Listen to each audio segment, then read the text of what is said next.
Ora, muito boa tarde, estamos a gravar no dia 15 de janeiro de 2021, na sexta-feira, 15 de janeiro de 2021, a segunda das nossas conversas entre sócios. Este é um encontro do Centro de Reflexão Cristã, que hoje vai falar em particular com o Frei Bento Domingos, uma pessoa que todos conhecemos e muito estimamos.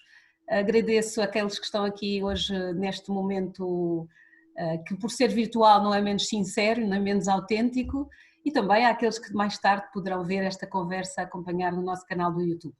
Eu vou passar a palavra aqui ao José Leitão, que fará a apresentação do Frei Bento Domingos, e depois ouvi-lo-emos e teremos um tempo para conversar.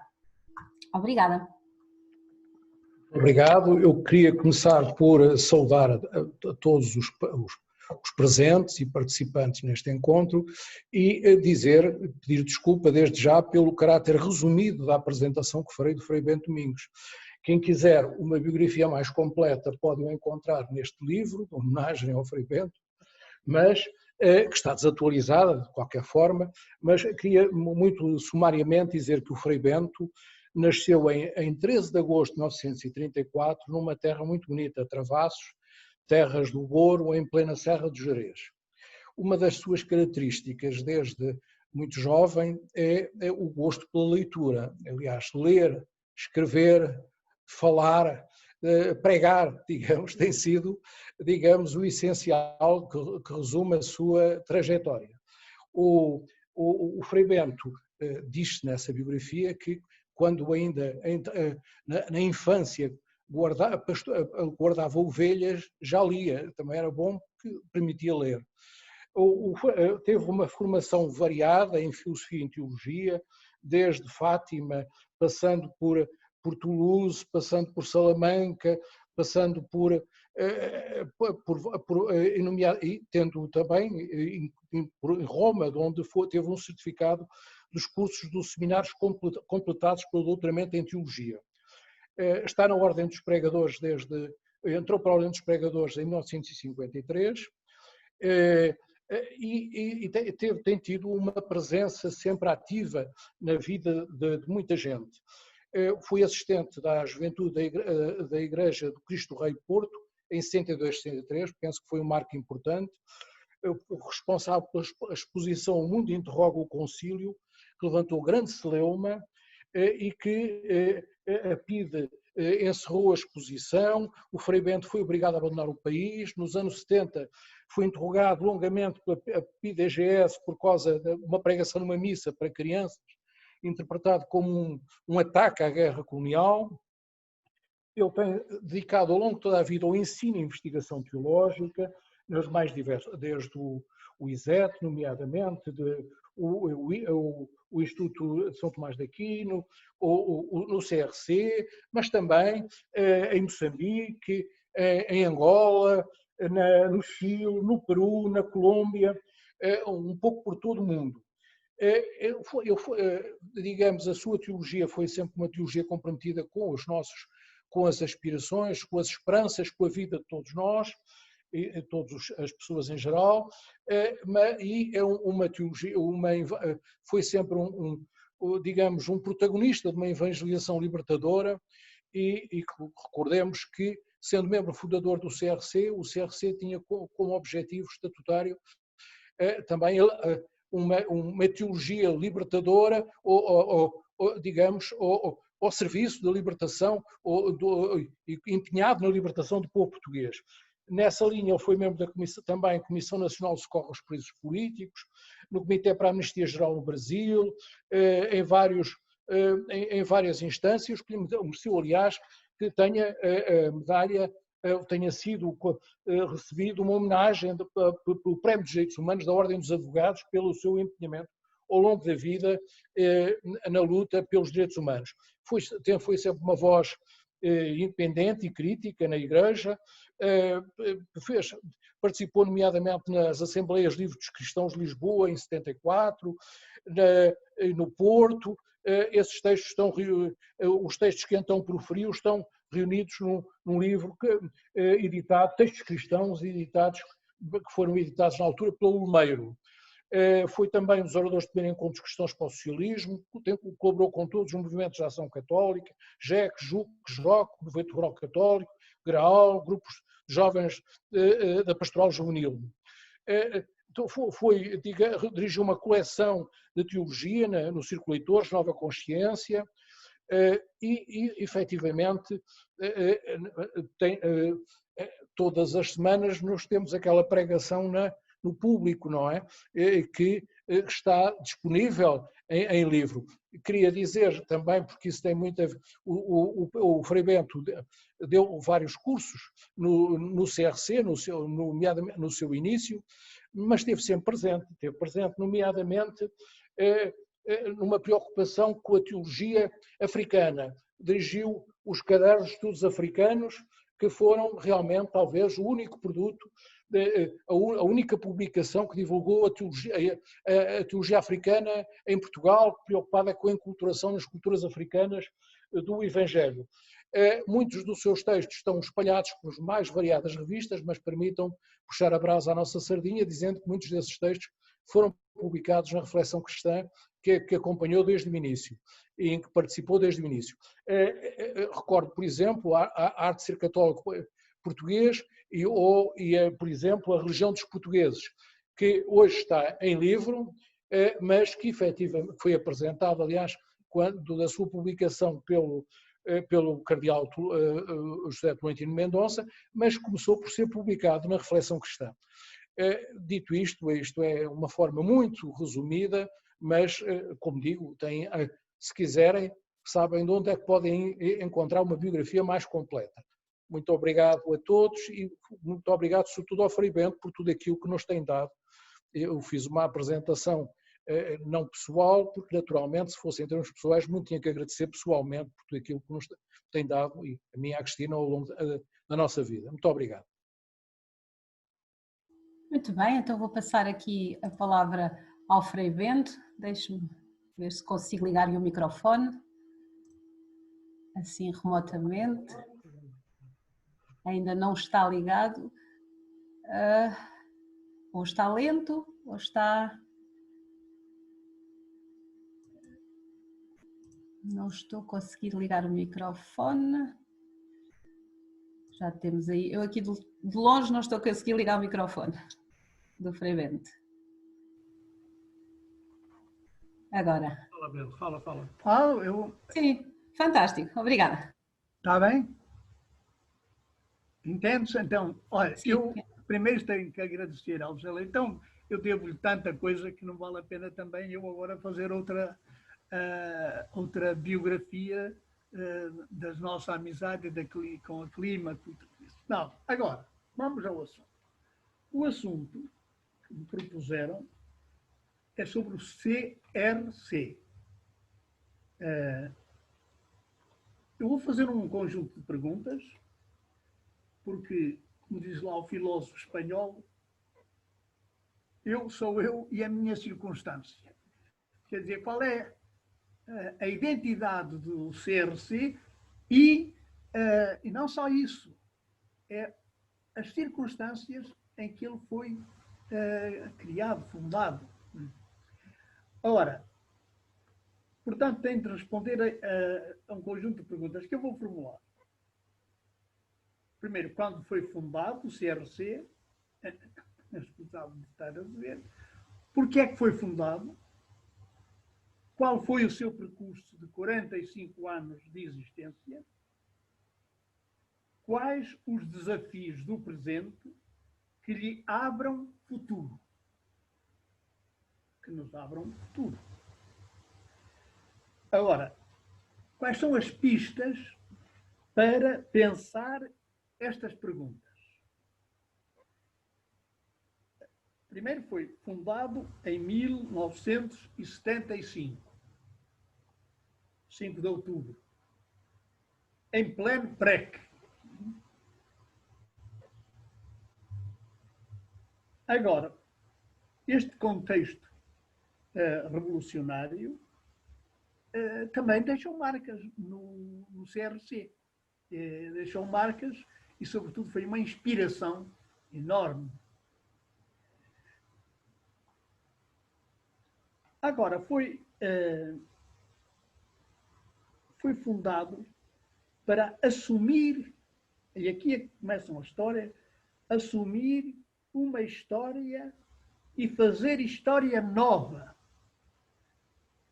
Assumir uma história que era a história do ISET, do Instituto Superior de Estudos Teológicos, que funcionava ali na Luz, nas instalações dos franciscanos. Agora, o ISET, o Instituto de Estudos Teológicos, foi pressionado para conseguir a sua extinção em 1975, começo de 75. Tinha sido criado pela confluência de vários institutos religiosos e alguns seminários para quê? Para alterar o ensino da teologia que se fazia até aí. Porquê? Porque era necessário responder aos desafios pastorais e teológicos do Vaticano II, na formação institucional dos clérigos e curricular, eram 7 anos, foi fundado contra a vontade do cardeal Cerejeira. Mas com a bênção do núncio apostólico da altura, que achava piada pressionar a Conferência Episcopal Portuguesa, os bispos portugueses, a se decidirem por causa da fundação da Universidade Católica. E o núncio achou que era uma boa forma de desafiar. Foi fundada, o contexto era o crescimento da contestação ao regime político ameaçado, e as pessoas estavam ameaçadas pela PIDE, guerra colonial, vontade de romper com o apoio católico à hierarquia, com o apoio da hierarquia ao regime e com o apoio também à guerra colonial. E foi também no contexto da debandada da população pela imigração. Uns para fugir à guerra colonial, mas a maioria para fugir à fome.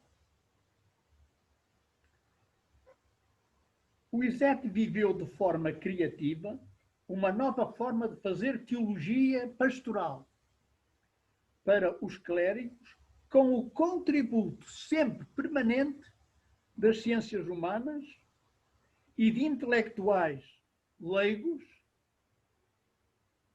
e era, portanto, uma existência que era uma mistura. Eu podia lembrar aqui alguns nomes que alguns até transitaram depois para o CRC. O padre João Resina, por exemplo, foi muito ativo, mas também a própria Manuela Silva foi lá professora nesse instituto. Ora, acontece que o ISET viveu uma situação absolutamente turbulenta. Porquê? Porque era uma escola, a primeira escola, até em Portugal, a primeira escola autenticamente democrática. A presença dos alunos, a presença dos delegados das residências, da direção, todos eles, e até aconteceu numa instituição religiosa, foi um grande grito, uma primeira greve dos estudantes, a não seguirem as lições de um professor de um professor importado para o CRC. Não foi o CRC que o escolheu, mas era um reaça de primeira.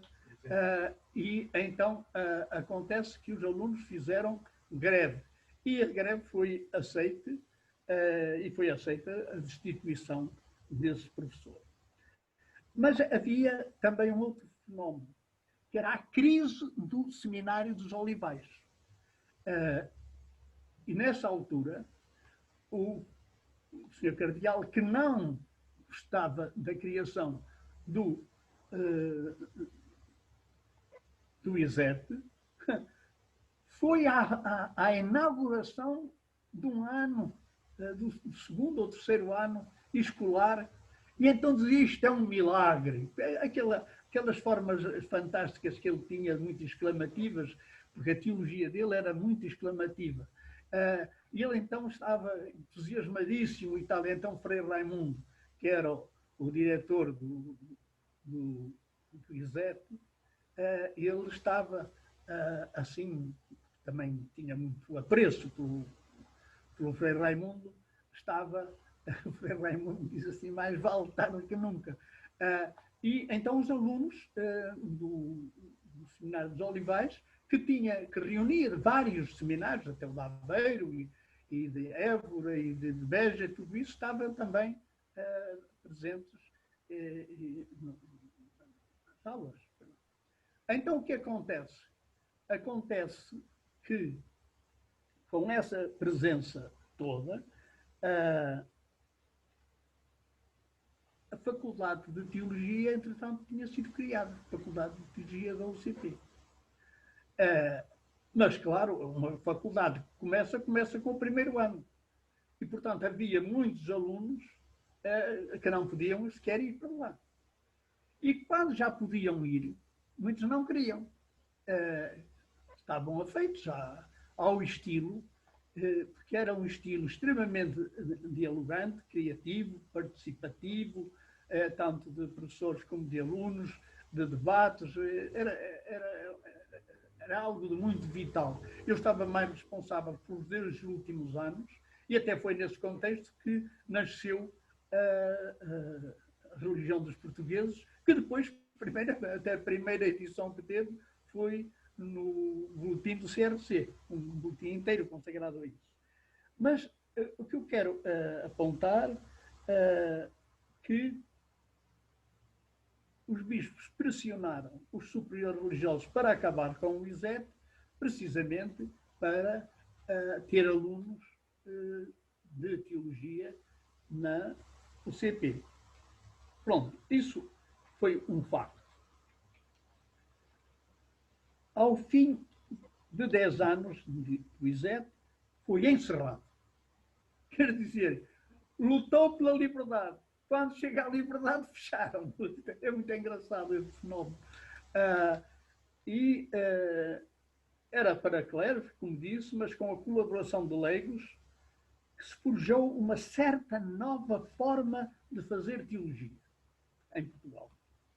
O CRC surge para responder a essa lacuna, mas para criar, e isto é muito importante, criar coisa nova. Não foi o sucessor do ISET. Não podia, não tinha. Agora, nasceu, portanto, tinha a colaboração, era para leigos, de leigos e para leigos, mas com a colaboração de clérigos, que era ao contrário de anterior, era para clérigos com colaboração de leigos. Agora, nasceu em liberdade já civil, mas nasceu sob suspeita eclesiástica, CRC. Esse dado privou o CRC de Lisboa de poder funcionar em regime pós-aulas do Colégio das Irmãs Doroteias, que se ofereceram para dispor dos seus espaços para esta nova experiência do CRC. Isto ficou muito caro ao CRC, porque depois teve de alugar espaços como sabem, na Rua Castilho, e, portanto, ficava-se muito limitado em relação às possibilidades de realização. Quando se diz, e com toda a razão, que o CRC era uma fundação modesta,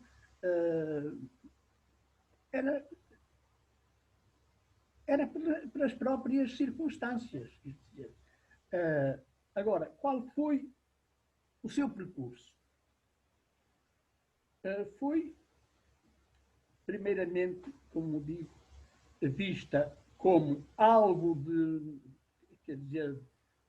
muito modesto. Até o testemunho que deu o José Matoso é muito claro acerca disso e bem feito, mas que era muito artesanal. No entanto, quem ler o trabalho, ou fizer o trabalho de releitura dos 52 números da revista Reflexão Teológica, que refletia a vida também interna do CRC, ficará espantado, eu fiz essa experiência, espantado com o que foi possível realizar pela teimosia de alguns. Está aí entre nós um dos primeiros fundadores, mas também, sobretudo, pela teimosia também da Manuela Silva. Quer dizer, aliás, ela, quando foram feitos 40 anos aliás, está neste número, que é um número fantástico também, que acabaram por fazer, da reflexão cristã, tem o testemunho dela dos 40 anos do certo. E ela já está a agradecer a muitos que desapareceram do nosso contacto vivo. Mas esses que desapareceram são a nossa bênção. Quer dizer, eles ficaram sempre ligados a nós. Agora, eu até tenho muito gosto nisso, porque ela enumera vários dominicanos que foram também muito influentes no trabalho da reflexão cristã. Agora, a característica própria do CRC. O CRC soube ser desafiado de forma criativa pelos sinais dos tempos. Até o Dom Policarpo fez uma tese sobre os sinais dos tempos, mas era uma coisa abstrata, teórica. Não tinha. Mas ali viveu-se de uma forma concreta esse desafio. Foi de forma muito criativa. E justificou uma reflexão cristã concreta, provocada precisamente pela visão que havia dos sinais dos tempos. Alegra-me que tenham sido muitas pessoas que contribuíram para, por assim dizer, refletir o país em mudança. E nessa mudança. E refletir isso no interior da fé cristã. E isso com reflexão da fé, mas até também ensaiando novas linguagens da fé. Foi muito engraçado isso. Aliás, a Manuela tinha uma devoção especial pela poesia e pelos textos do Frei José Augusto Mourão, que até, quando foi no testemunho, leu um texto dele muito bonito. Agora, quais os desafios? Portanto, eu diria, o itinerário foi saber responder aos sinais dos tempos. Isso, para mim, foi na mutação toda, na perturbação toda, porque foi também a altura em que muitos que eram dos movimentos católicos largaram, por causa de estarem casados mais com, e com toda a razão, com a ação política partidária do que com a sua expressão cristã.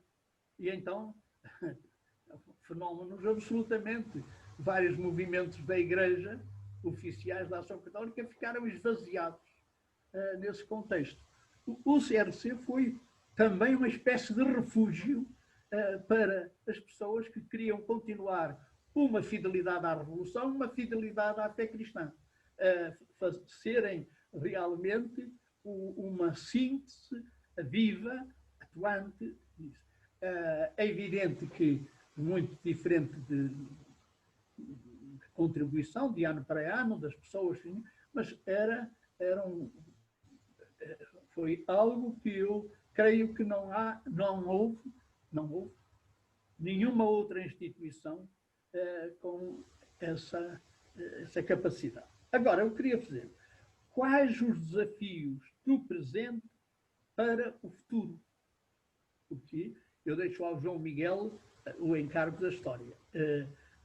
O problema, para mim, e é bom que vá recolhendo o testemunho, alguns já estão dados, recolhendo os testemunhos das pessoas que estão vivas. Eu recordo-me no Porto, do César de Oliveira, andar a recolher os testemunhos e a gravar os testemunhos dos anarquistas, porque dizia, é uma gente que está quase a desaparecer e a gente fica sem testemunhos dele. Eu gostaria também, quais são os desafios do presente? Olha, não sei. É isso mesmo, não sei. Agora, há uma forma que até parece que está a desenhar um livro novo, desenhou um novo livro do Papa, feito de entrevistas, também de sonhar o futuro, que era um lema fantástico da Ação Católica. Ver, julgar e agir. O que foi sempre discutido é o saber ver. Com que instrumentos é que se vê? Com que óculos é que se vê a realidade? Isso é saber ver, saber julgar, saber agir. Para isso é preciso, creio eu, é preciso saber. Desculpem que eu colei estas páginas para não as perder, porque no meu quarto perde-se tudo. Agora, é necessário, sobretudo, ser capaz de escutar. Escutar o quê? O Frei José Nunes, ainda há bocado, me lembrou que foi feito por um grupo quando foi o sínodo em Lisboa, o sínodo diocesano, que houve um grupo que se reuniu para escutar a cidade. Fez muitas reuniões, foram muito importantes esse escutar a cidade. Eu acho que é um bom exemplo para os desafios. Porquê? Porque são muitos os sons, são muitas as visões fragmentárias que há da realidade atual e das suas repercussões na Igreja e da Igreja. Porque a gente não deve esquecer, nós vivemos neste tempo em que a vanguarda da Igreja é o Papa Francisco. Quer dizer, antigamente Roma só puxava para trás. Agora puxa para a frente e muitos não querem andar. São coisas da vida. Eu faço duas sugestões.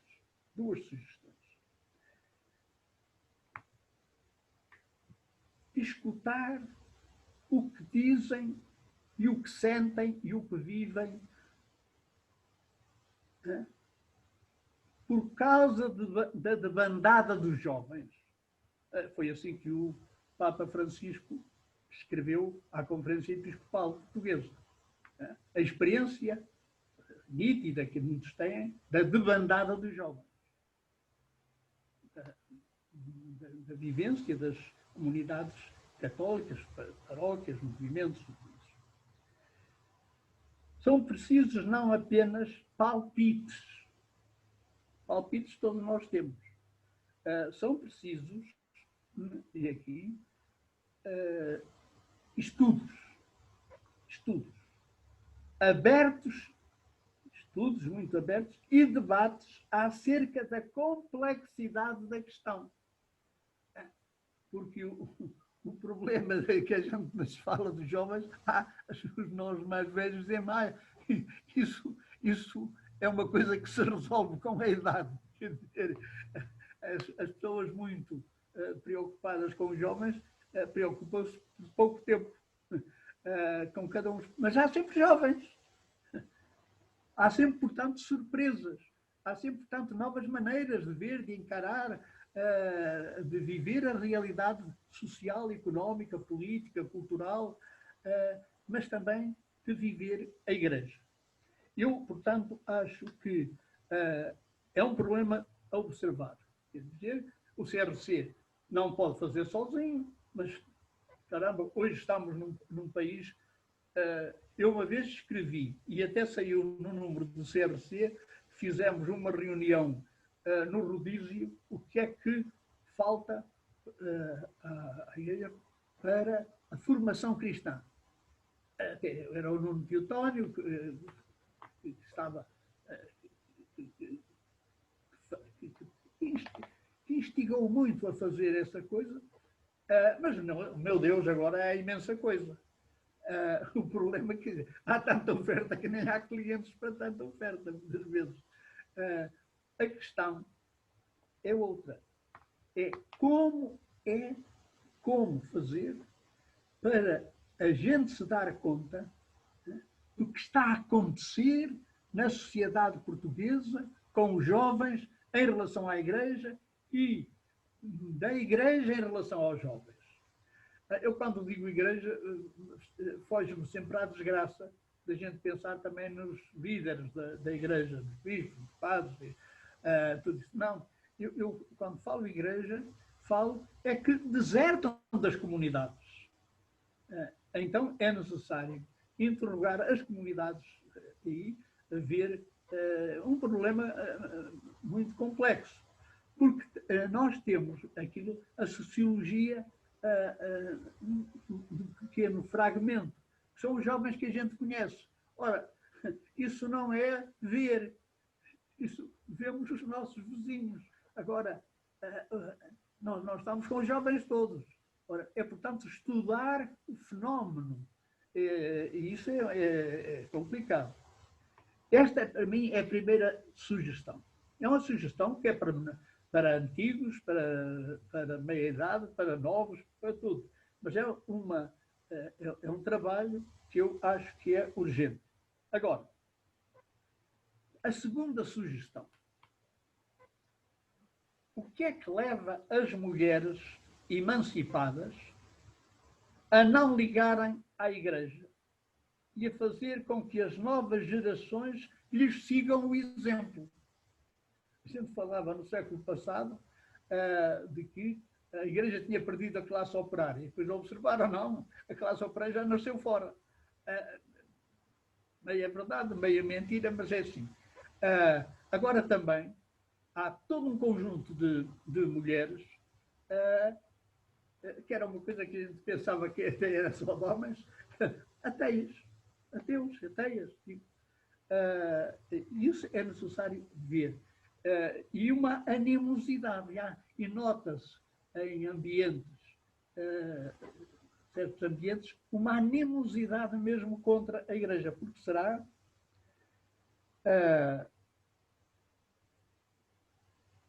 a Igreja, ao perder-se das mulheres, perde-se da maior parte da humanidade. Isso é que me parece importante. Ora, eu vou ler uma coisinha que vai sair, é o último parágrafo do artigo do próximo domingo, mas eu vou ler por causa do seguinte, por causa desta questão, depois do desafio. Os escritos do Novo Testamento tiveram sempre cuidado de referir tudo a Jesus Cristo e ao seu espírito criador. Para ele, o Espírito de Deus não era propriedade privada, mas a presença contínua e criativa do mundo das primeiras gerações cristãs. Eu não digo da Igreja Primitiva, nunca se sabe quem é a Igreja Primitiva, no começo era só dos judeus convertidos. Não, mas há uma coisa aqui que é importante. Nunca prescindiram estas comunidades de uma referência explícita ao Nazareno e ao seu espírito. Ora, eram escritos que já feitos muitos anos depois dos acontecimentos. Eram interpretações. Mas isso veio no artigo, não vou ler. Eram, no entanto, conscientes de que o Espírito de Cristo não se esgotou na criatividade da época apostólica, quer na referência ao número simbólico dos 12, né, que é dos judeus, 12 tribos de Israel, como aos 72 discípulos enviados em missão, que era o número simbólico 72 das gerações das nações gentias. Ora, uma questão que está sempre em estudo, sem nenhuma conclusão, é o papel das mulheres na Igreja e nos chamados ministérios ordenados, como, por exemplo, o da presidência da Eucaristia. Eu creio que este não é o verdadeiro problema. O verdadeiro problema é o anterior, é a debandada das mulheres. O Papa Francisco acaba de publicar uma carta apostólica sob forma de moto próprio, Spiritus Domini, Espírito do Senhor. É tão breve, tão breve, tão breve, que se pode chamar um bilhete cheio de ironia. É um bilhete de ironia. Diz assim, que os leigos que tiverem a idade e as aptidões determinadas com o decreto pela Conferência Episcopal podem ser assumidos estavelmente mediante um rito litúrgico estabelecido nos ministérios de leitores e de acólitos. No entanto, tal concessão não lhes atribui o direito ao sustento ou à remuneração por parte da Igreja. Eu vejo ali aqui na Igreja dos Dominicanos, se fossem pagar também todos os domingos a todas as pessoas que distribuem a comunhão, as esmolas não davam para isso. O problema que o Papa apresenta é realmente o seguinte. Ele diz, posso estar muito enganado, mas esta carta é um exercício magnífico de ironia pastoral. Porquê? Bergoglio tem-se esforçado por realçar que o lugar das mulheres na Igreja está muito desfasado em relação ao papel que desempenham na vida social, cultural, económica e política, com muitas distorções, tá? Dos mesmos direitos e deveres cívicos. Quer dizer, as mulheres na Igreja e os homens estão numa situação que está em desfasagem com o que acontece na sociedade civil. No entanto, o Papa Francisco esbarra com a Carta Apostólica de João Paulo II, Ordinatio Sacerdotalis, a ordenação sacerdotal, mediante a qual se transmite a função confiada por Cristo aos apóstolos de ensinar, santificar e reger os fiéis, foi reservada sempre, diz o texto do Papa João Paulo II, foi reservada sempre na Igreja Católica exclusivamente aos homens. É uma propriedade privada dos homens. Mulheres não têm nada a ver com isso. Ora, não é que eu julgue que as mulheres querem ser todas padres. Não é isso. Esta carta de João Paulo II, precisa de uma hermenêutica rigorosa que mostre que ela continua com as imagens da mulher de um mundo que já não existe. Quer dizer, quando se quer referir às mulheres, desde o começo. Agora, esse mundo acabou. E na Europa está a desaparecer. Claro. E nos outros lados também. Agora, ao publicar um moto próprio sobre o que já não precisava de nenhuma publicação, é o que já estava a fazer em muitas igrejas, em muitas paróquias, em muitos movimentos, em muitas dioceses, vai o Papa publicar esta coisa, eu acho, de uma ironia enorme. Porquê? Ele está a dizer assim, estejam a ver o ridículo em que nos encontramos. O Papa escreveu isto, coisa só, para dizer, vejam o ridículo. Ora, porque ele está travado pelo que foi o que disse João Paulo II. Que era o quê? Ele queria fazer uma teologia eterna para o futuro. É impossível isso fazer. Nunca foi, nunca será. Mas como é que sabe ele? Onde é que aprendeu isso? Ora, o que acontece é que a sensibilidade dos hierarcas do mundo todo ainda continua com aquela ideia. Reuniu-se para a Eucaristia, não estava lá mulher nenhuma. Como é que sabem que não estava lá mulher nenhuma? Depois, os apóstolos, não havia lá mulher nenhuma. Como é que havia de haver naquela altura? Ora, então o que acontece? Acontece que é esquecer, o principal, a grande revolução feminista que Jesus fez. Eu recordo-me de ter, nos anos, até dos cursos de verão dos anos 60, de ter insistido nisso. Baseado num artigo que tinha nascido, era Jesus feminista. Ora, o que acontece é que Jesus, no Novo Testamento, faz das mulheres as evangelizadoras dos 11 e dos 72. Jesus ressuscitado diz o quê? E de dizer aos homens. Elas são as apóstolas dos apóstolos. Elas são as evangelizadoras dos apóstolos. Elas é que são as testemunhas da ressurreição. Primeiras. Ora, valha-nos Santa Amado.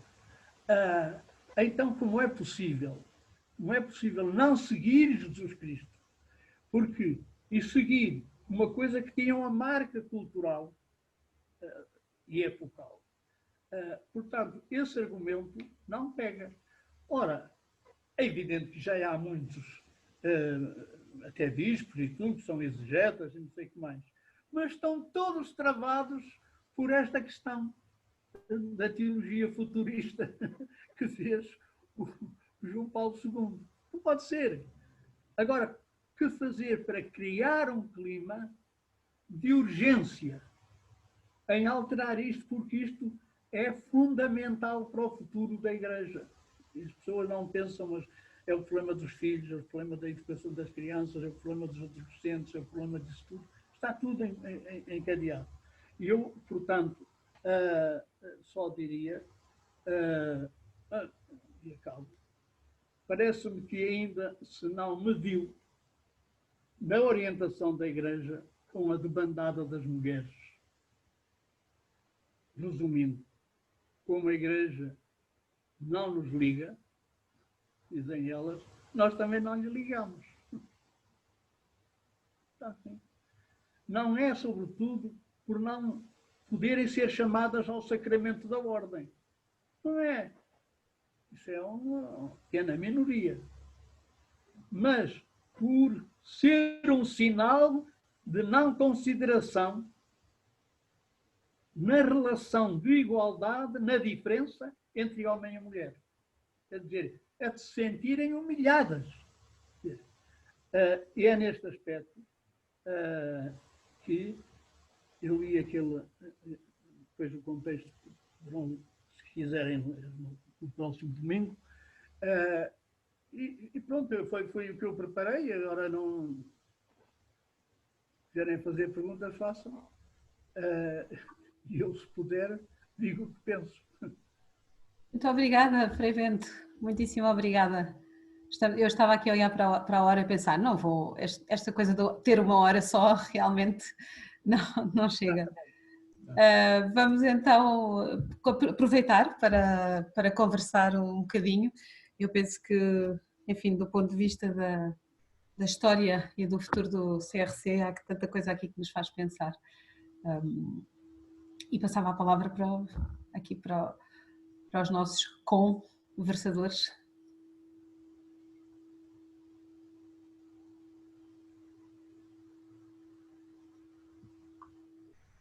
O Fernando?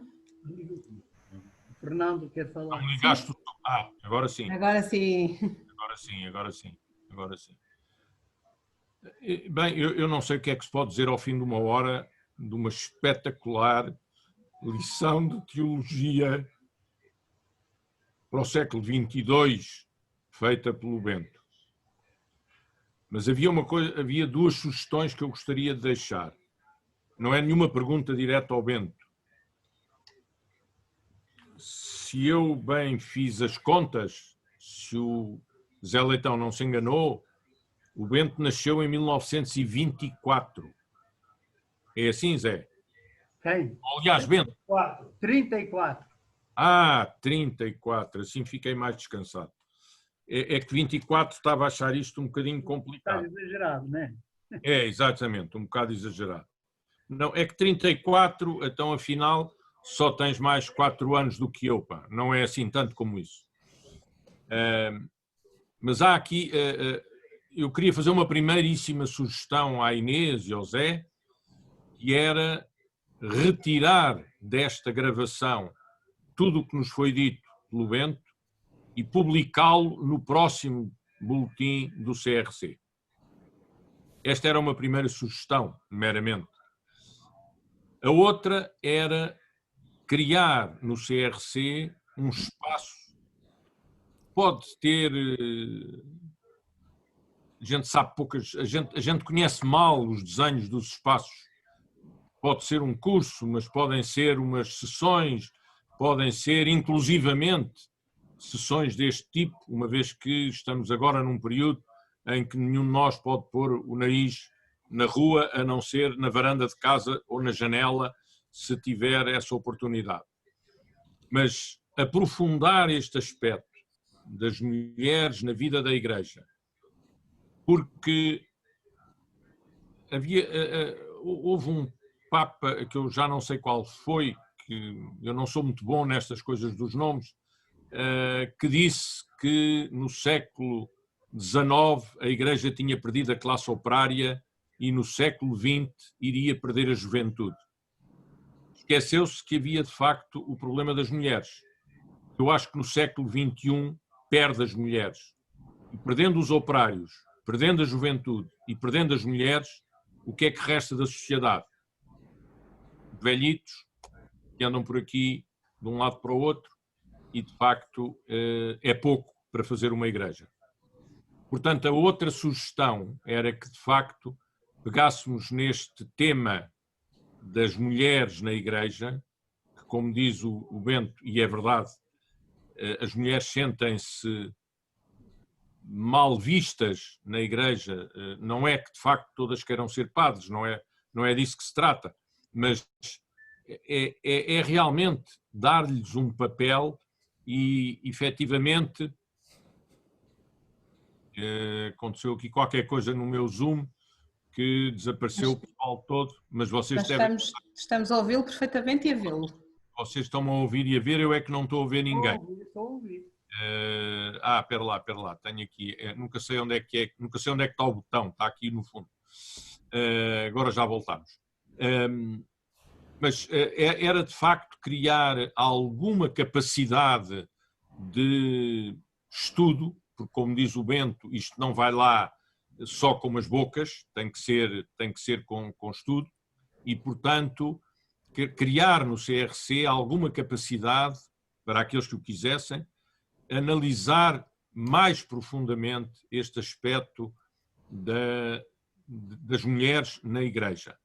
E esta visão de que quando Cristo ressuscita, porque quem está no túmulo são as mulheres, e lhes diz para ir espalhar junto deles, e eles eram os 12 ou os 72, como quisermos, e todos os outros, que eu afinal estou aqui, é um aspecto que nós perdemos completamente. Nós perdemos as origens, nós perdemos as raízes, de facto, daquilo que a Bíblia nos apresenta como o início do cristianismo. É a segunda sugestão. Eu agradeço profundamente ao Bento a espantosa lição de teologia do próximo século que nos foi dada. E aquela expressão que ele usa da travagem feita por João Paulo II, que queria fazer futuro para além do futuro, queria realmente conseguir... Eu perdi-os outra vez de vista, mas e agora não sei bem onde é que vocês estão. Estamos aqui no mesmo sítio. Exatamente, creio que sim. Mas agora não consigo encontrar o botãozinho mágico que nos põe à vista. Mas pronto, seja como for, aquilo que eu queria dizer está dito. Era isto. Se for possível agarrar esta ideia, eu penso que era uma contribuição para o futuro do CRC, idêntica àquela que o CRC fez em 1975. Eu lembro-me, aliás, de ter subido as escadas do patriarcado e para obter um não rotundo do então bispo da Diocese de Lisboa relativamente à criação do CRC. É verdade, mas o CRC avançou da mesma forma, se calhar naquela altura com alguns tons heréticos, mas conseguimos sobreviver até hoje. Muito obrigado. Obrigada, Fernando. Para Bento, diga. Uma observação. É que está-se a passar uma coisa muito engraçada. Os exegetas do Novo Testamento dizem nós não vemos nenhuma objeção até à ordenação presbiteral ou episcopal das mulheres. Não vemos nenhuma objeção. Só que depois, isso precisa, portanto, de uma hermenêutica eclesial e essa não aparece. Quer dizer, dizem que não há objeção nenhuma sob o ponto de vista exegético, mas depois esquece a exegese e diz, mas a Igreja nunca aceitou. Como é que sabem que nunca aceitou? Como é que têm um espelho do desenrolar dos primeiros tempos, em que as mulheres é que foram as mais ativas na Igreja? É evidente que os homens é que escreveram, mas os homens foram coagidos a escrever sobre as mulheres. Porque mesmo os textos que sejam de São Paulo, ou que sejam dos textos ditos evangélicos, das 4 narrativas, eles são obrigados a reconhecer que eram os nabos. Foram as mulheres que tiveram a ideia. Então a Madalena, que era uma mulher fantástica, é que foi a mais encarregada, mas foram elas, o grupo das mulheres, que estiveram presentes na paixão dele, que o acompanharam. E depois são elas as responsáveis pelo testemunho da ressurreição. E então, depois são marginalizadas. Estão a perceber?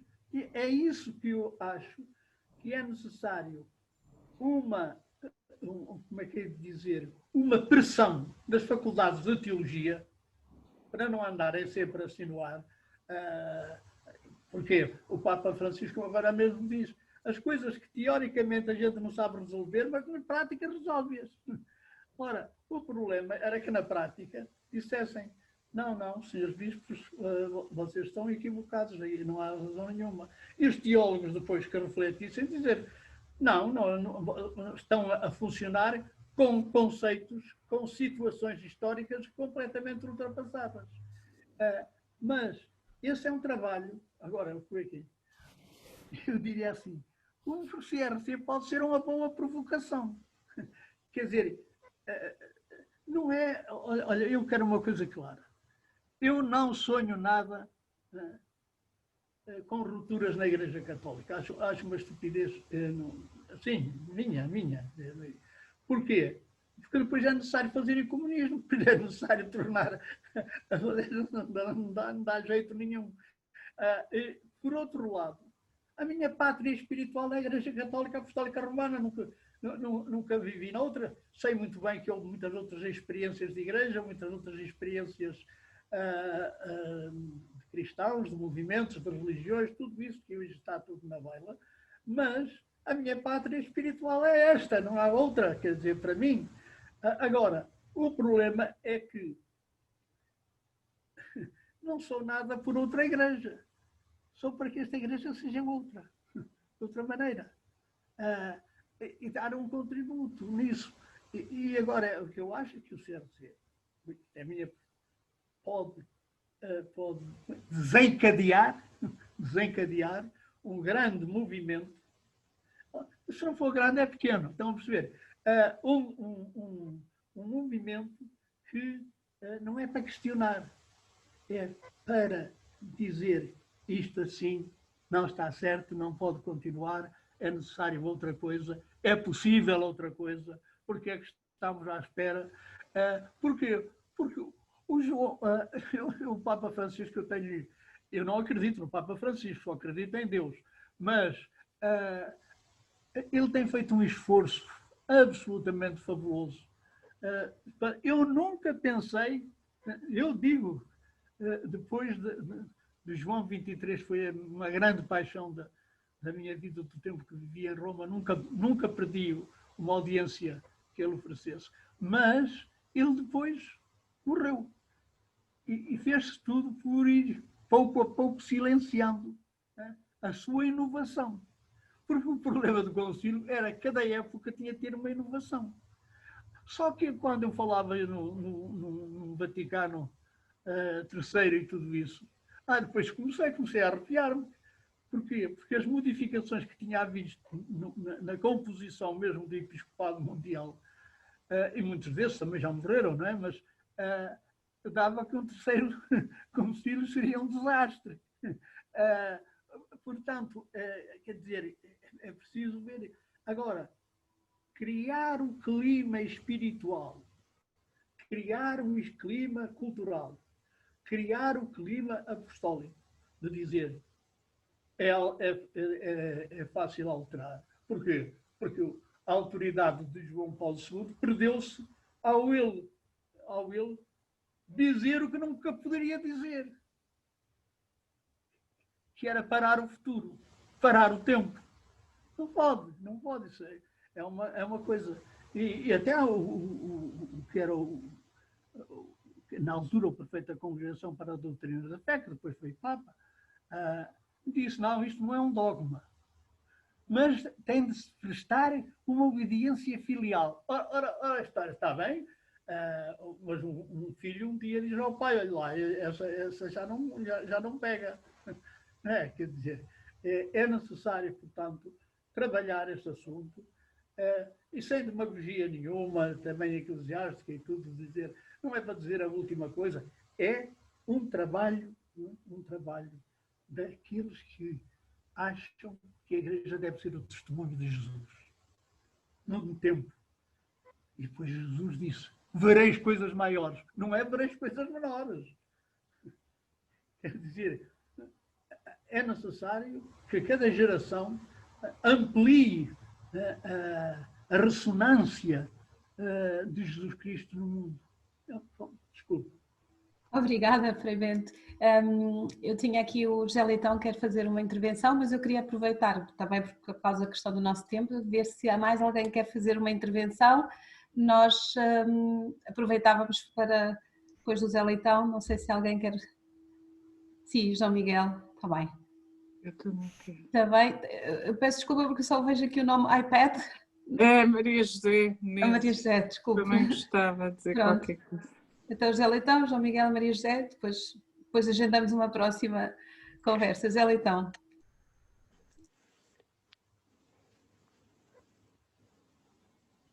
Queria agradecer mais uma vez também ao Bento por esta excelente reflexão e dizer, penso que são muito interessantes as propostas de Fernando Gomes da Silva e estão aceites. Nós vamos retirar o texto, vamos divulgá-lo, não apenas na reflexão cristã, mas desde já no blog, ou estamos também a criar um site, mas vamos divulgá-lo desde já para nos servir de orientação, de guia para o trabalho e vou propor ao Conselho, à direção, que façamos para já um grupo de trabalho, na sequência do Fratelli Tutti, um grupo de trabalho para ir pensando para estas matérias, que depois poderá ter outras sequências, mas para preparar realmente o lançamento deste debate de uma forma mais alargada. E, portanto, estas sugestões estão perfeitamente, estamos gratos pelas sugestões e vamos trabalhar nisso, penso que são extremamente pertinentes. Isso. Eu passava a palavra ao João Miguel, para juntarmos as... Eu começo por agradecer as excelentes intervenções do Frei Bento Domingos. Em relação a perguntas que eu queria fazer em relação à história do CRC... Estás altamente pressionado, não é? Bastante pressionado e aproveito para fazer algumas perguntas. Nessa passagem do ISET para o CRC, houve continuidades e diferenças, mas o aspecto que eu queria perguntar era também, o ISET, embora tivesse a colaboração de leigos, era essencialmente uma escola de formação de religiosos. E penso que na formação do CRC há não só o maior protagonismo de leigos, como a Manuela Silva, que já tinha colaborado no ISET, mas teve um protagonismo maior no CRC, mas também há muita preocupação de formar leigos, não só da participação de leigos, mas também da formação de leigos. E eram pessoas que vinham tinham percursos de formação muito diferentes, diversos organismos da Ação Católica, mas muitas delas parece-me que consideravam que essa formação era insatisfatória e queriam outro tipo de formação. E depois, na última sessão com o Fernando Gomes da Silva, o Pedro Silva Rei colocou ao Fernando Gomes da Silva a questão de quais eram os teólogos que eram referência no início do CRC. E eu acho que valia também a pena colocar essa pergunta ao Frei Bento, quais eram os teólogos mais de referência. E se o fato dos dominicanos estarem mais ligados ao CRC, qual era a relação dessa ligação com a teologia dos dominicanos. Mas também queria acrescentar que talvez a questão não fosse da ligação dos dominicanos ao CRC, talvez também não fosse só a questão, além da questão teológica, também a forma como os dominicanos estavam presentes na sociedade portuguesa, relacionando-se com grupos muito diferentes, ao contrário, se calhar, de outras ordens religiosas que se relacionavam com grupos mais definidos. E o facto do CRC também ter reunido pessoas que vinham de proveniências diferentes, até diferentes gerações e diferentes percursos, como é que isso se conectava também com essa presença dos dominicanos na sociedade portuguesa? Mas, João, sim, há uma coisa que queria dizer. eu quando referi, foi o grupo, porque a Manela estava sempre a referir-se a isso, até no testemunho que deixou, são os dominicanos. Mas a gente não pode esquecer uma pessoa que também era amiga da Manuela, mas era, portanto, que havia pessoas que também estavam no ISET, que vieram, mas foi para criar outro mundo. E foi para estar, quer dizer, o ISET foram 10 anos, este já é 45, com gerações, com pessoas, com muito diferentes e tudo isso. Agora, o que eu quero chamar a atenção é para que por exemplo, no caso do João Resina. O João Resina foi um testemunho dentro do ISET e depois do CRC, realmente da sensibilidade absolutamente cultural sob o ponto de vista da ciência que estava a passar. Eu recordo-me ele de me dizer a mim, olha, eu fui dar umas aulas à Católica sobre o que era necessário fazer para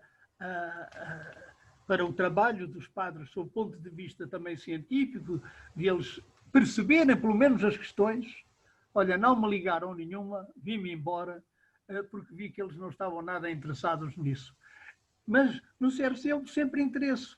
E eu acho que, neste momento, a Católica já tem muita gente e muitas gerações, muitas capacidades novas, fantásticas. E, portanto, é necessário agora entrar com mundos muito diferentes dos de 75.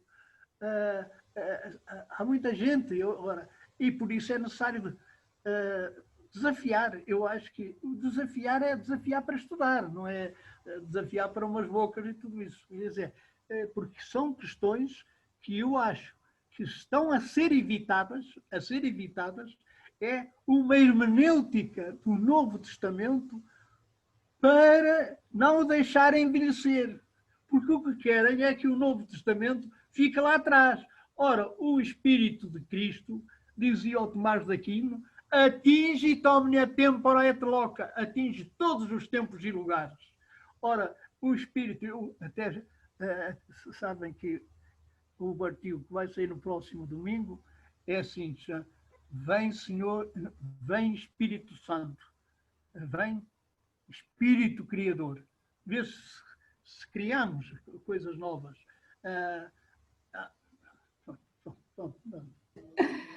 Maria José, para terminarmos. Olha, muito obrigado e por terem suportado este tempo. Ainda tem aqui uma pergunta. Ainda tem uma pergunta, Frei Bento. Não é bem uma pergunta, é uma declaração. É que eu tenho estado nestes últimos 2 anos um bocadinho cética em relação ao futuro do CRC e agora estou muito contente porque vejo que tem um grande futuro à sua frente e o Frei Bento ajudou muito nisso, como sempre. E então é um obrigado a ele e a todos que proporcionam que eu tenha também esta visão e estas evoluções da Igreja que bem precisas são. É só isso, obrigada. Muito obrigada, Maria José. Eu vou, como combinado, vou terminar, porque tínhamos, enfim, tendo aqui uma orientação da hora, também por causa da gravação, para permitir depois que mais gente possa assistir até ao final da nossa gravação. Conheces este texto? E de qual? É Tributo a Manuela Silva. É um texto que tu escreveste. Sim, obrigada. Esse é o dos franciscanos, não é? Do Mensageiro de Santo António. Sim. Obrigada. Lá está muita coisa lá. Obrigada.